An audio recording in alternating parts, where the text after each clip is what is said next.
When we talk about countries surrounding the Alliance of the Sahel States, Burkina Faso, Mali, Niger, which are their neighboring countries like Benin, Cote d'Ivoire, and others who are sharing borders with them, like Nigeria, we are mostly talking about frictions, like conflicts. Cote d'Ivoire being collaborating with France, deploying the AFRICOM, the US military, and also Benin giving a space to train terrorists in Benin, again collaborating with the Western powers, France and its allies, and these kind of things have created, of course, it's real conflicts between Benin and the Alliance of the Sahel States and Cote d'Ivoire, Burkina Faso, and others. But what we tend to forget most of the time is that this conflict really does not include the people, meaning the people, even countries that have gone, full out war, people are not at war. People always knew how to cohabit. And it's a conflict between governments. Now, what am I trying to say? I was listening to the interview of Captain Ibrahim Traore that he gave a couple of days ago, and he articulated it very well.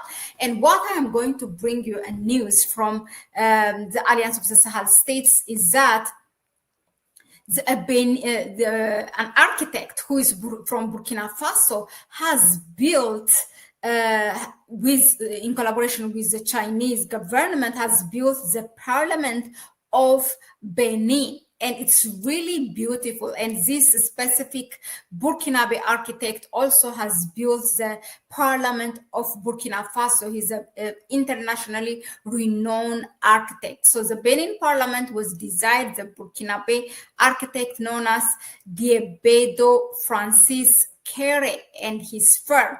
It's called Kere Architecture, who also designed the new parliament for his home country, Burkina Faso.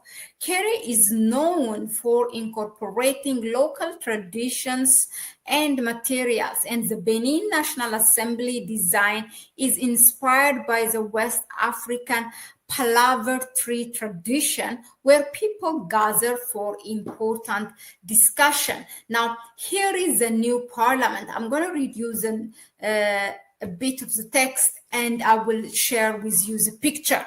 Now, this is what the building of National Assembly of Benin, designed by architects from Burkina Faso, looks like. Now, the Architectural Bureau, KR, working under the direction of Burkini architect Francis Kere, is building the Benin'S parliament building together with a Chinese company called CSCEC. The building will be built on an area of 35,000 meters square and will be part of a larger master plan that includes a public park.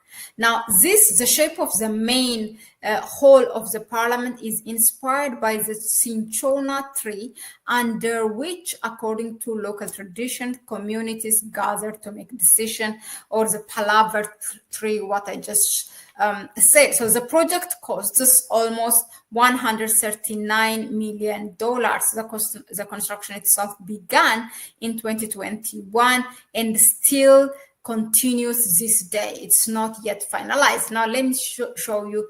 These are the picture. This is how it look like from different side. Look at like here from outside. I think this is the part they're talking about, the palaver tree.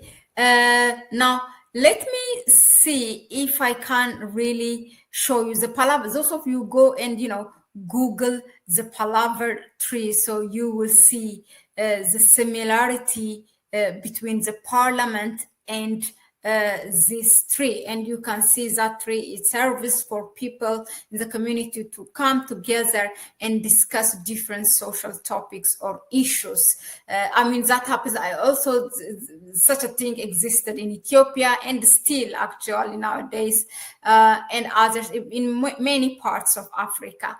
Now I want to share with you when we think of, for example, Benin and Burkina Faso, I am sure most of you would have thought that there's no cooperation work, whether it be trade or anything or cultural or such a thing, that a Burkinabe renowned architecture, building a parliament, designing and building a parliament for Benin. This is a national project, but look at it. Not only, for your surprise, what I learned from the interview of Captain Ibrahim Traore that he gave a couple of days ago is that not only this kind of cooperation, even in terms of military, sometimes they exchange intelligence between their military unit, and they have shared challenges and they work together. And as he said, the conflicts are mostly between governments, not really between the people. Now let's hear, I'm going to share with you what he said in that video.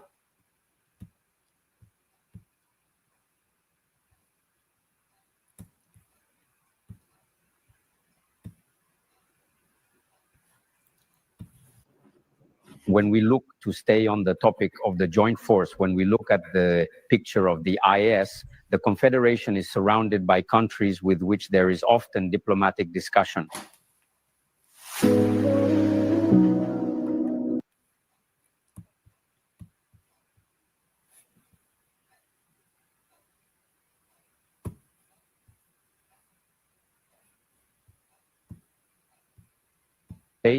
If we take Niger, there are discussions with Benin, Mali, discussions with Algeria.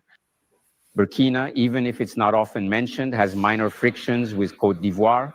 How can we turn these diplomatic frictions into operational opportunities to fight terrorism, Mr. President? That's exactly what I'm saying. You see, it's all around the IS. If we are aware of the threat surrounding us, the only real opportunity is to build very strong armies and to try to develop ourselves. That's the only opportunity. Otherwise, adversity will always be there. It's not like what you mentioned. It's real. It's real. But what can we really do? The problem in Africa, very often, is the leaders. These diplomatic frictions. Personally, I don't even like to say frictions between states. There are no frictions between the two countries. There are frictions between the leaders of the countries. But when it comes to the IS and those countries, they cooperate, they share information.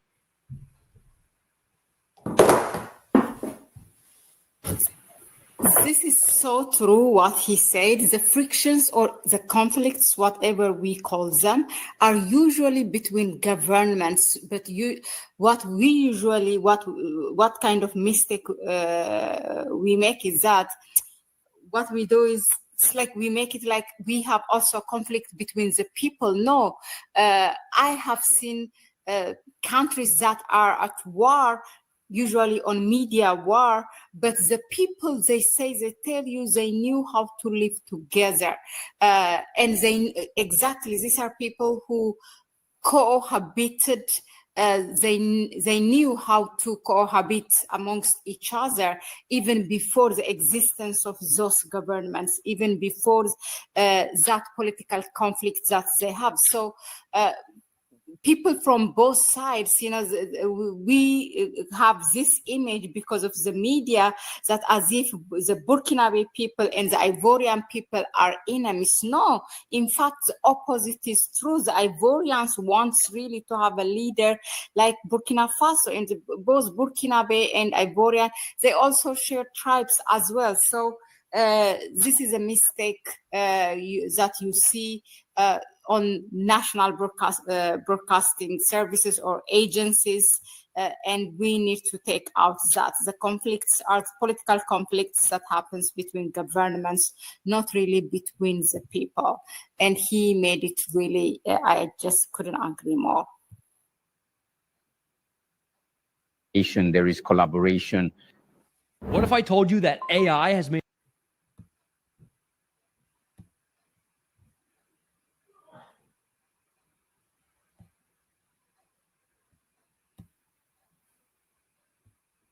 Well, for certain cases, I don't know. But I'll take, for example, the case of even with Benin, we don't have the same approaches when it comes to terrorism. I'll take, for example, the case of Benin. Before I went to Moscow the last time, in May, one day I was there and there was a threat hanging over one of those countries. And the military don't wait to escalate things to the political level or anything like that for certain matters. They contacted our forces in the East, who confirmed in any case the threat. They asked if we could do something about it. I was still there. It was a Saturday, I remember. I ordered our aircraft to go check things out and see what was happening because they had intercepted the communication from the group. Sure enough, the drones arrived at the border. I saw that the terrorists were gathering not far from their base. We struck and aborted the attack. It wasn't just once, it wasn't just twice. The forces cooperate. That's the military spirit. A good soldier knows that a threat is, above all, a shared threat. But now, often at the leadership level, many haven't understood this. They're caught up in pointless wars. But the most important thing is that the threat is shared. If anyone thinks they can escape the threat, they're mistaken. So we cooperate. The military cooperates, as you must have seen. For example, between us and the leaders, let's be honest, things aren't going well. But you must have seen our soldiers very often even meeting, sitting together at the border, talking. That's just how it is. It's part of it. This is an opportunity to talk about 6 elements of the Dara.